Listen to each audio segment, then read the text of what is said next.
Good morning, all of you. I am Rohit Kumar. Today I am going to present my topic, which is on organizational justice.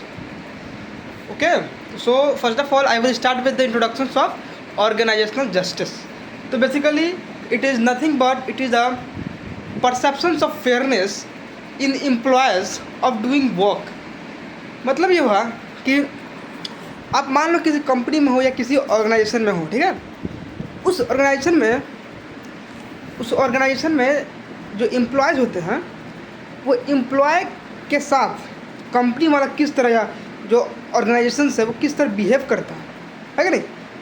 मतलब उसको किस तरह treat कर रहा है। मान लीजिए कोई एम्प्लॉय है और काम करने आया है, काम कर रहा है और उसको किस तरह से ट्रीटमेंट मिल रहा है, मतलब कि काम के बदले कितना पैसा मिल रहा है, कोई बाइसेंस तो नहीं हो रहा। तो वो सब क्या हुआ, ये सब जस्टिस में आ गया। मान लीजिए कोई काम कर रहा है तो इसका मतलब क्या कि उसको कितना रिवॉर्ड मिलना चाहिए, ठीक है। या फिर मान लीजिए कोई किसी चीज़ पे हम प्रोजेक्ट बनाते हैं, ठीक है। तो प्रोजेक्ट बना रहे हैं तो उसमें हमारा कितना रोल है, क्या हमसे कंपनी कुछ सजेशन ले भी रहा है नहीं ले रहा है, वो डिपेंड करता है। तो इसके में अगर जस्टिस है तो वहाँ पे आपको सजेशन कंपनी लेगा। अगर मान लेते नहीं भी लेता है तो आप उस समय क्या सोचेंगे यार कैसा कंपनी है यार, कुछ मेरा कुछ वैल्यू नहीं है, कुछ सेल्फ रिस्पेक्ट नहीं है इस कंपनी में। तो वो चाहे कि इस कंपनी को छोड़ा जाए, किसी और की तरफ किसी और कंपनी में वो अप्लाई करेगा, जाने के लिए कोशिश करेगा, बिकॉज वो अपने जॉब से सेटिस्फाइड नहीं है कि नहीं। तो ये सब चीज़ें होता है जस्टिस के लिए, तो हमें इस चीज़ को ध्यान रखना होता है एम्प्लॉय के पर्सपेक्टिव से। अगर हम किसी एम्प्लॉय को किसी ऑर्गेनाइजेशन में रखते हैं तो हमें इस बात का ध्यान रखना होता है कि एम्प्लॉय को किसी तरह का दिक्कत का सामना ना करना पड़े। हमें उनके साथ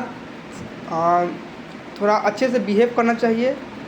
अगर उनके काम को तवज्जो देना चाहिए, उनके काम को प्रायोरिटी देना चाहिए और उसके बेसिस पे उनको सैलरी भी देना चाहिए, है कि नहीं। तो जस्टिस किसी भी, ये क्या एक तरह का प्रोसेस है, इसी को हम ऑर्गेनाइजेशनल जस्टिस कहते हैं, जहाँ पे हम कंपनी को सारी तरह कंपनी को और कंपनी एम्प्लॉय को जितना हो सके उतना हम उसको हम अच्छा माहौल दें ताकि वो काम कर सके। और जब कंपनी काम करेगा, नॉट कंपनी, जब एम्प्लॉयज़ काम करेगा तो आपका कंपनी का ग्रोथ रेट या ऑर्गेनाइजेशन का ग्रोथ रेट बढ़ते जाएगा।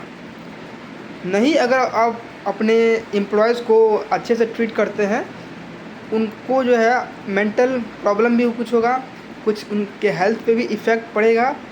तो इससे काम जो है आपके कंपनी का ग्रोथ अपना वो जो होता है ना 100% नहीं दे पाएगा।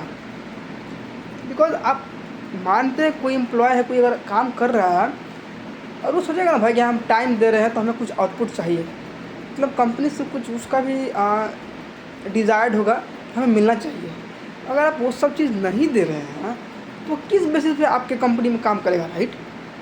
उसको तो स्विच ही करना पड़ेगा। तो यही होता है कि अगर किसी भी ऑर्गेनाइजेशन जस्टिस के लिए आपको इस तरह का जो भी फैक्टर्स है उस चीज़ को ध्यान रखना होगा, ठीक है। इसके और सारे टाइप्स भी हैं, टाइप्स भी डिस्कस करेंगे। जैसे है डिस्ट्रीब्यूटिव है, प्रोसीड्यूरल है and third one is interpersonal. ये सब टाइप है जो कि this type will be discussed by the for this now I will discuss I would like to call Satyam Kumar for further explaining the remaining subtopic. Thank you.